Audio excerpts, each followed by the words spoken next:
Hello, welcome to A Forest in the City.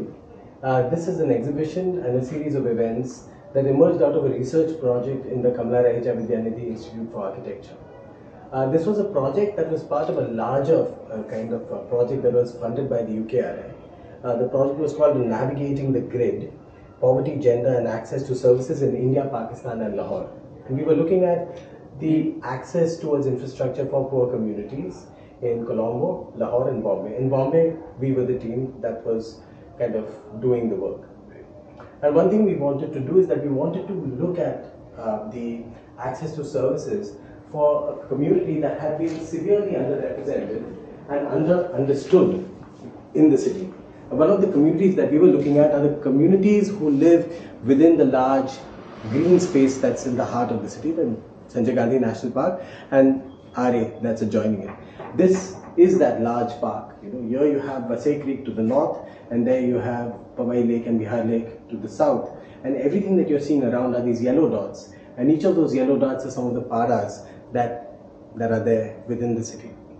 One thing we realized when we were looking at access for infrastructure to these is that the forest itself as an idea was created by the British colonial government as a way to extract resources when they were building the railway lines of the country.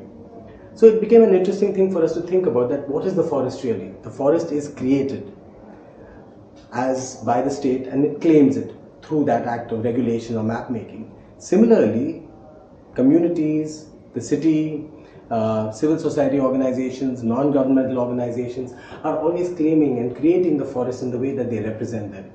So we decided that what we would do is stage a conversation between these different claims through the ways in which they represent them. So this is what this entire exhibition and events is. It's a staging of these claims and a conversation between them. The exhibition consists of 3 rooms. Let me take you to the first room. It's called Mapping the Forest.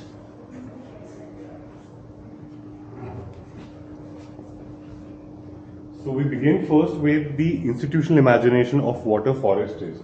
So right at the onset of the research, we try to establish a baseline of what the forest is as per the state, and for that we have referred to the Ministry of Environment and Forests map. So using that as a base map, we compared all the different maps in which the state is making a claim of a certain boundary as being the forest. This includes the 3 development plans of Bombay as well as 2 regional plans that have been developed by the MMRDA. What we noticed is that every single time there is a new development plan, firstly there are anomalies in the placements, they do not overlap completely, and there are new sort of reservations that come up. For example, one sort of notorious reservation is that of the green zone, which allowed for limited development within the forest, which ended up being interpreted very differently, which has now led to a host of different kinds of activities such as construction yards, etc., now coming into the forest. So this traces the history of what the forest is as per the city, as per the state, and we see that finally now a lot of the urbanization has actually crept into the forest and started to really eat away into what the state originally called the forest. Now this is a top-down view of what the forest is, but the lived reality of the forest is quite different, and those lived realities have been kind of represented in this drawing that we have made for the exhibition here. So with the help of the local communities, we conducted walks around the edges of the forest to look at how people live here and how they access resources.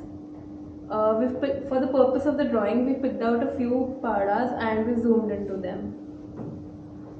So this drawing corresponds with the city in such a way that we have Vasai Creek over at this end and it ends with the Pawai Lake over at that end. So just to explain few of the padas, this is a Kalmacha pada in Kandivali. So this is the innermost pada that we have visited in the forest. The people from the forest and are the tribals over here, which worship the natural deities, that is Anthill and Gavdevi and Vagoba, which are the protector of the padas. This right here is the Naksacha Pada. It is situated between the Bombay Veterinary College and its hostels. While the veterinary college got access to electricity in the 1980s, the Pada had to struggle until 2018 to get electricity. So what we have drawn over here is a house of Prakash Goyal, who is one of the Warli activists who lives in Kiltipada. He told us about the story of Satbaudis which existed before, but the remains have now turned into Satbaudi Mata Mandir. The story of the canal which have been concretized to accommodate a recreational park which existed, and now it houses luxury housing for the city. These things marked in red are the objects of claim making which are present in the next room in their physical form. Now, one of the attempts that we have made in the project is also try to bring the experience of the forest to the viewer, to the visitor, and actually enable them to perceive the boundaries in a perspective that is quite unique. So what we have done here, what we've got here is a VR environment that has been set up, which is essentially the Sanjay Gandhi National Park. Now, within the Sanjay Gandhi National Park, you will see a lot of different points which are actually stories which come from the anomalies that have been traced in the map, as well as the drawings that you see here. And each of these offers an immersive experience. What the viewer is seeing right now is a story of a walk in a pada called Lavapada with a resident, Dinesh Parab, actually going and collecting stones which are used to create the colors that are used for Warli paintings. So there are several stories like this in the VR environment, and the viewer is free to move around, pick and choose from whatever stories they want to see. So now let me take you to the next room, which is called a Forest of Claims. One of the important things about the project that I perhaps should have mentioned earlier is that it was important for us, while we were doing the project, to break the boundary between who the researcher is and who the research object is. So what we did is our entire research team consisted of many people who belong to the communities themselves. So we had people who came from the Warli community, people who came from the adjoining neighborhoods that border the city. We felt it was important for us to not treat this relationship as one that is largely extractive, but one that is collaborative. So, besides, of course, the idea being one where a conversation is being held between two different kinds of communities, even our research process itself was collaborative in nature. This is the room that's called the Forest of Claims. This room is called the Forest of Claims. It's actually a collection of objects. These objects are used by the stakeholders to represent or make claims in the forest. So stakeholders like government, Adivasis, non-Adivasis use these things to kind of make their claims.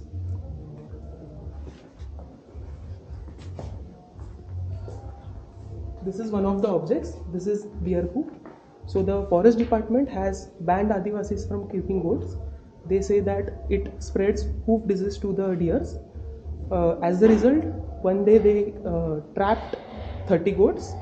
So in protest against that, the Adivasis pushed 3 goats into the Mantralaya building.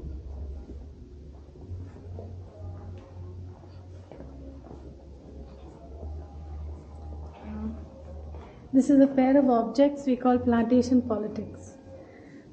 These are plants planted in the garden surrounding a house in the Pada, and these are generally recorded as cultivated land, which gets recorded on the cultivation receipt. So that is also a way of claiming. This is the other kind of plantation. There is the forest department plants these exotic plants within the forest, sometimes in gavangans of padas, and they turn the forest, parts of the forest, into a park for tourists. This is another interesting object. This is from the Ambedkar Nagar settlement. This is a receipt for a payment towards rehabilitation made by a resident. They were promised rehabilitation, that still hasn't happened, and in 2019 actually 29 people died when the reservoir wall collapsed in Malad. Then I should show you one more over here. This is the submission of one family towards filing for forest rights. So it contains community forest rights.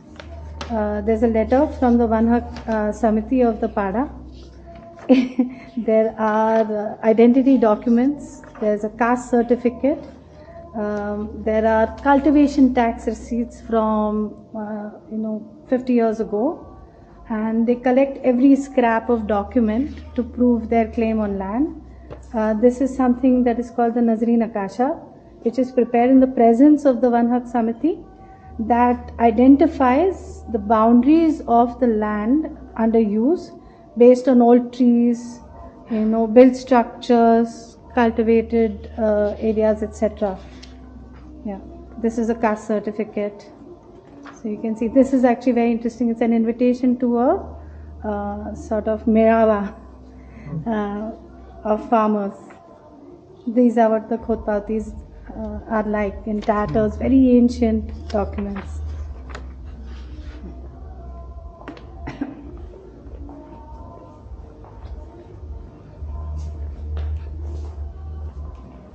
This is something that Dinesh Barak, who's a Wali artist, gave us. He was demonstrating, taking stones from the river, how pigments can be found made from the stones. So his grandmother taught him. Actually, the women were the Wali painters and artists, and she taught him how to source. So he can find many other colors in the forest. He knows how to make the glue that will make binders, find the pigments of the river, things like that. And these objects that we see in the Forest of Claims are not just merely just any objects. These are also the stories of familiarity. Also, it talks about the various kinds of paperwork and sheets that claim or reclaim maybe by various other stakeholders of the land that they belong to, or the land that they want to have or claim.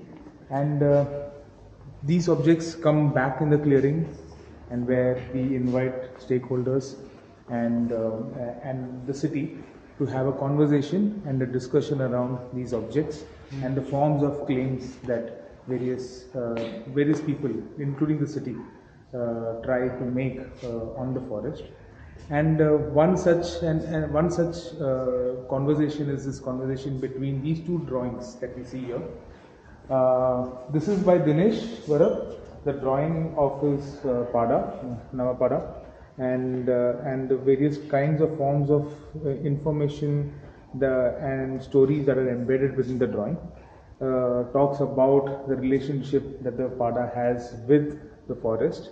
And whereas on the other side, you can see the drawing made by Rohit, a trained architect, who looks at the same Pada, that is Dinesh's Pada, to make a drawing through a lens and through a drawing form that he has been taught and he's learned over across this whole his being a student until practicing as an architect. And this is just a symptomatic of what are the kind of events that we've been hosting at the clearing. And the clearing has been a space to stage these various events and to also open up new collaborations in future between new groups, interest groups. One such collaboration was a collaboration between KRVI and Panihak Samiti, and we hope that we are able to build new collaborations with new stakeholders, NGOs, government bodies and community members.